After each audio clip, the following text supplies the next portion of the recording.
മൂന്നാമത്തെ ഒരു അമൽ എന്നുള്ളത് പഠനത്തിൽ പുരോഗതി ഉണ്ടാകാൻ വേണ്ടിയിട്ടാണ്. കുട്ടികൾ സ്കൂളിലേക്ക് പോകുന്നു, കുട്ടികൾ മദ്രസയിലേക്ക് പോകുന്നു, പഠനത്തിൽ പുരോഗതിയില്ല, പഠിച്ചത് മറക്കുകയാണ്, പരീക്ഷയ്ക്ക് എഴുതാൻ പറ്റുന്നില്ല എന്ന് പറയുന്നവരില്ലേ.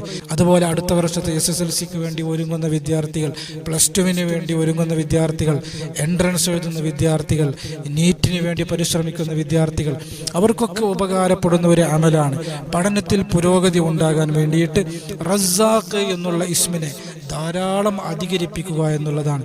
ഇൻഷാ അല്ലാഹ് പഠനത്തിൽ പുരോഗതി ഉണ്ടാകും, ബുദ്ധിശക്തി ഉണ്ടാകും, ഓർമ്മശക്തി ഉണ്ടാകും. പെട്ടെന്ന് പഠിച്ച് അത് ക്യാച്ച് ചെയ്യാനും എളുപ്പം മനസ്സിലാക്കാനും ഒക്കെയുള്ള ശക്തി അല്ലാഹു സുബ്ഹാനഹു വ തആല നമുക്ക് നൽകും. നമ്മുടെ പഠനത്തിൽ അല്ലാഹു ബറക്കത്ത് നൽകും. ആ പഠനം കൊണ്ട്, ആ വിദ്യാഭ്യാസം കൊണ്ട്, ആ സർട്ടിഫിക്കറ്റ് കൊണ്ടൊക്കെ അല്ലാഹു നമുക്ക് ഗുണം നൽകും എന്നുള്ളതാണ്. ഇൻഷാ അല്ലാഹ് റസാഖ് എന്നുള്ള ഇസ്മിൻ്റെ ധാരാളം അമലുകൾ ഇനിയും നമുക്ക് ചർച്ച ചെയ്യാനുണ്ട്.